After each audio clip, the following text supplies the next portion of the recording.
Alright boys and girls, I hope you're having a lovely day, okay? Today boys, I'm going to be doing another pickups video, okay? And we've got quite a few things to talk about. I've just been picking up a lot of like gaming stuff recently, and there is one item that honestly, I made a huge mistake on it, and we'll get to that at the end. So I'm not going to waste any time at all, boys and girls. I'm going to kick things off with something that's actually not gaming related, but I still think some of you guys will be interested. So for those who don't know me, I absolutely love Funko Pops, okay? I know they're not everyone's cup of tea, but me personally, I love collecting them. But I've got to be honest, lads, I haven't actually picked up one in a really long time because I just haven't seen any that I really want to get. I've got so many Funko Pops in like boxes at the minute, just in storage because I've got nowhere to put them, you know, because obviously moved in recently. I really need to get some like shelving sorted out so I can put them in places, but yeah, unfortunately a lot of my Funko Pops are in storage. Nonetheless, boys, I saw a Funko Pop that I just absolutely had to have, and honestly, it might be my favorite Funko Pop I literally own. Like, it was so good. And that, boys and girls, is this Jabba the Hutt right here. I mean, this thing is just a thing of beauty. I absolutely love this.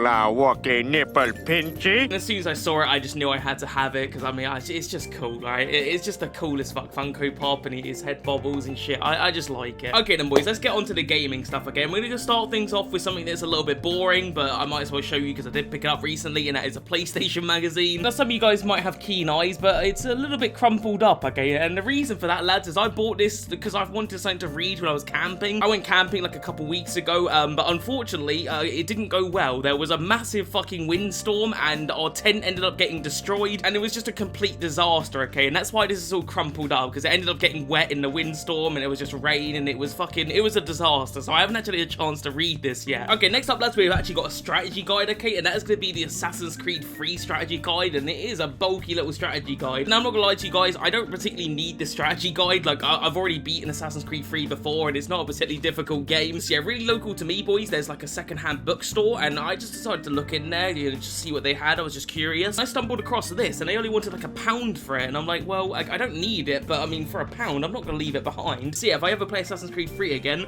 I've got a little strategy guide, which again, I'm probably not gonna need or use, but it's just a cool little thing to have, so I thought I'd pick it up for £1. And speaking of strategy guides, boys, we have another strategy guide here, but this one I actually think is gonna be super useful, and that is a strategy guide for Kingdom Hearts 2, okay? I went to a car boot sale a couple weeks ago, and this was £1 at a car boot, and I'm like, yep, I want that in my life. I've yet to play Kingdom Hearts 2. I've only actually played the original Kingdom Hearts, and there was actually, you know, it was a fairly complicated game for what it was, you know. I was expecting it to be like super easy to understand because it's like Disney characters, but it's like a proper RPG, you know, and there's a lot of like RPG mechanics, so I think this strategy guide is actually gonna be super helpful when I do play Kingdom Hearts 2. And yeah, it's a really nice strategy guide. There's just, you know, there's like proper pictures in there. It's very colourful. It's just a very, very nice little strategy guide, and for £1, I was definitely gonna pick that one up. I thought that was a bargain. Okay then, boys, let's talk about some games we picked up recently, okay? And the first game I want to talk about is a game called Signalis, and this game, I've played through it. I played through the entire thing. Absolute masterpiece right here. This game was phenomenal. Easily one of my favorite Switch games I own. It plays very, very similar to like old school Resident Evil games. It is very survival horror. There's a lot of puzzles and keys you have to find and stuff like that. It's got a really, really like weird and unique story. I don't even fully understand the story myself. It was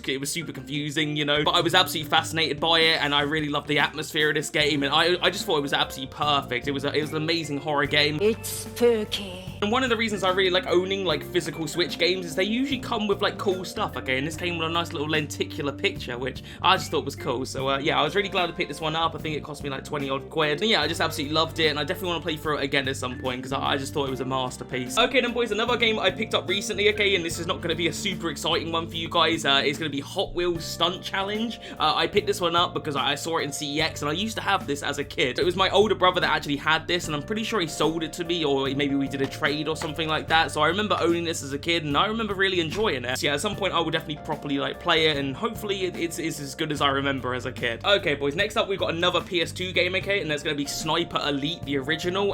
This game I never see for some reason. I never see the original. I always see the sequels, but I've never actually seen the original. I picked this one up at CEX for I think £6 or £5. I think it was £6. I'm not too sure. I've yet to play it. I don't know if this one is any good or not, but I really like the sequel to this game. I've played through V2 and 3 and 4, and I haven't played 5 yet, but I do like the sequel, so I'm sure I'll like the original. Yeah, I'm super curious to see what this is like. I don't know if it's got like the X-ray stuff, you know, like in the sequels you'll like shoot someone in the balls and you'll see the X-ray like go through their nuts. I don't know if it's got anything like that in this one, but I am very curious to see what it's like, and I'm hoping it is pretty good. Okay then boys, next up we've got a PS3 game again. There's going to be Eat Lead Return of Matt Hazard. This is a game that I used to have. I'm pretty sure I got it for Christmas from my older brother. Unfortunately, I think I traded it in because I don't have it in my collection anymore, and I saw it for like £3, and I remember liking it. I remember thinking this was a pretty good game, so I saw it in CX for £3, and I was like, yeah, I'll give that a go. I'll pick it up again and maybe replay it. But yeah, if I remember correctly with this one, I think it's like quite humorous. I think it's like a bit of a comedy game, but like a shooter, like a third-person shooter. I can't really remember too much about it. I do remember liking it though, and I'm pretty sure it's decent. Okay then boys, next up we've got another PS3 game, okay, and that's going to be Splinter Cell Blacklist. I picked this one up for a couple of quid in a charity shop. I don't know if it's any good or not. I am not really too familiar with the Splinter Cell series. Who the fuck are you? I've yet to play any of them before, so I'll be interested to see if this is actually a good game or not. I've got no idea what the reviews were like for this, but it was a couple of quid, and I just thought, you know what, I might as well get it. I don't have it, so maybe I'll try it at some point. And yeah, just looking at the back, it looks pretty good. It looks like a fun time, so I'm looking forward to this one. Okay then boys, next up we have another PS3 game. We've got a lot of like PS3 games, as you guys can see.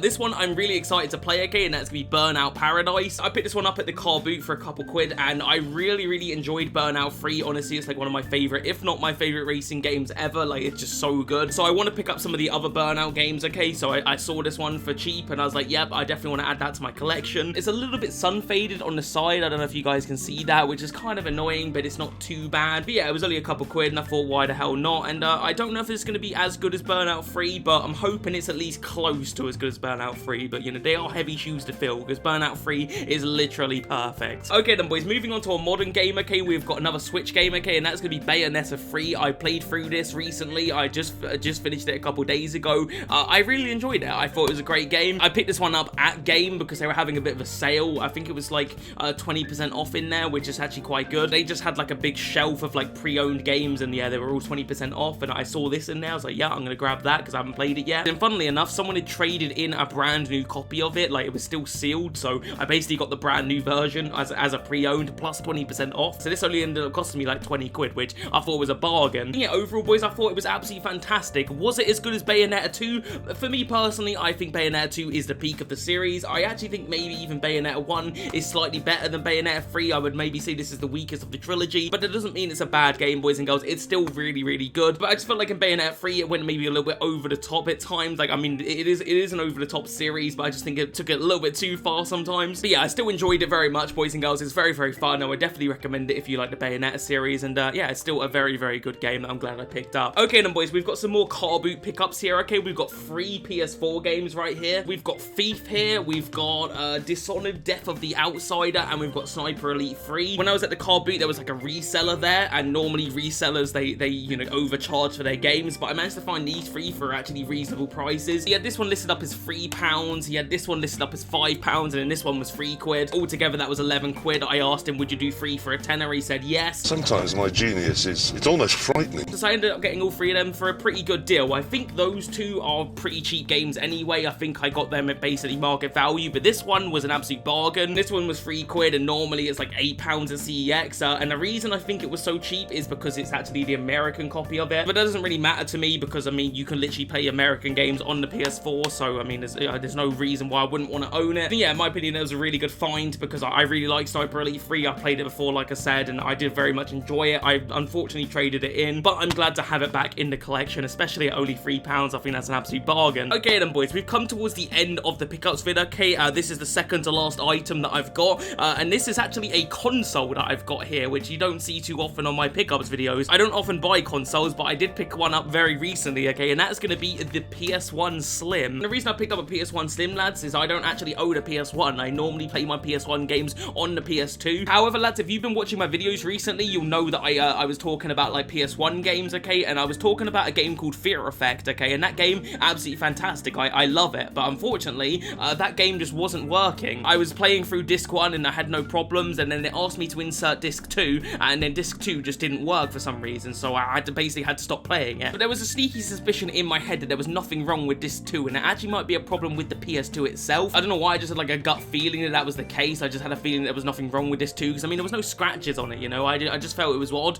It was just very strange that it wouldn't work. So I asked my older brother if I could borrow his PS1 so that I could test this Fear Effect and see if disc 2 would work on his PS1, and to my surprise, well, not really to my surprise, but it did actually work. Like, it worked perfectly fine on a PS1. So I had a look on eBay at like the cheapest PS1s you could get, obviously like a working PS1. I didn't want to get spares and repairs, I wanted a working PS1, and the cheapest one I could find was this one. It was £18 on eBay. I had none of the cables, didn't have a controller, it was literally just the console, but that didn't really matter to me, boys and girls, because I already had the cables, you know, I could just use the PS2 cables I already own and use it on this. Plus the controller, you can actually use a PS2 controller on a PS1, which I thought was great, and obviously I've got a PS2 controller, so I didn't need anything other than the console itself, and for 18 quid, I mean, that's just a bargain, right? So I was happy to get it. So yeah, I've been playing Fear Effect again, and I've been really enjoying it, and I've obviously been using it on this, and it's great. Yeah, I'm just going to use this from now on to play all of my PS1 games, okay? And the reason for that is that when you, like, boot it up, you get obviously that amazing Sony music, which you don't get when you backwards play it on the PS2.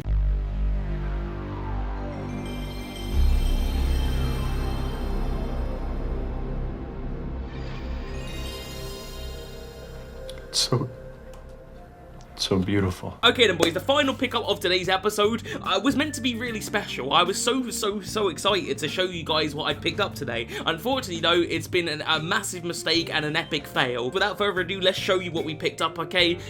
We picked up Castlevania Symphony of the Night, okay? And this is a very expensive game. This is like a £450 to £500 game, okay, complete. Like, it's not a cheap one at all, okay? The PAL version of this game is super expensive, and it's one that I've wanted in my collection for a really long time. I've never really played any Castlevania games, but I just got a good feeling I would like it, okay? So I picked this up, and the first thing I want to show you is that it is empty. There's no discs in here at all, there's no manuals, and that's completely fine, boys. That's not where the mistake happened. I bought this game knowing that there was no booklets, no games in it, like it was just a completely empty box, okay? I knew that. I saw this one listed up on eBay, like as an empty case for £85 on eBay, and I thought that was an absolute bargain price, because I thought, you know, I can piece this together for much cheaper than £450 to £500 if I get all the other stuff separately. So yeah, I snapped this one up, boys and girls, for 85 quid, and I'm chuffed, right? I'm so excited because I'm about to own a game that's super fucking rare, you know, because I'm gonna get the disc separately. There were auctions on eBay for the disc only, and I think it was around about £100 the auction. So I thought I was gonna be owning Castlevania Symphony of the Night for, like, you know, £150 to £200, which is just so much cheaper than it is. Unfortunately though, boys and girls,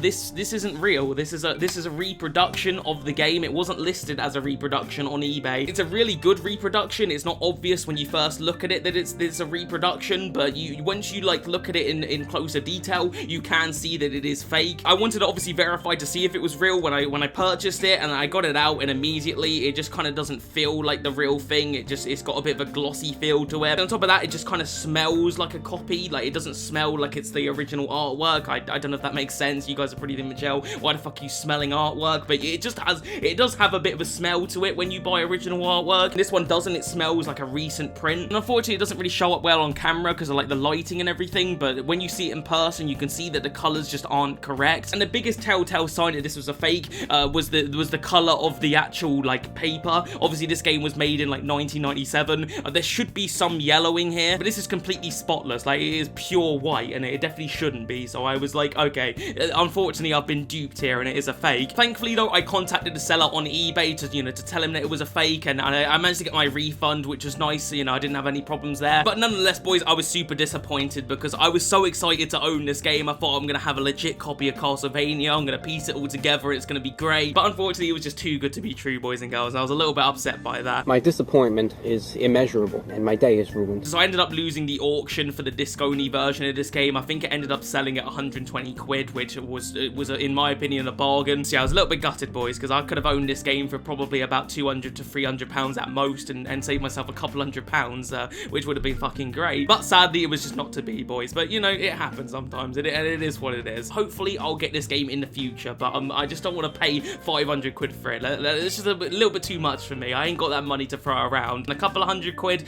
it's still a lot of money, but I can pay that, you know. But we'll get it one day, boys. We'll get it one day. But nonetheless, boys and girls, if you did enjoy this video, subscribe, and yeah, I'll see you guys very, very soon for some more juicy content.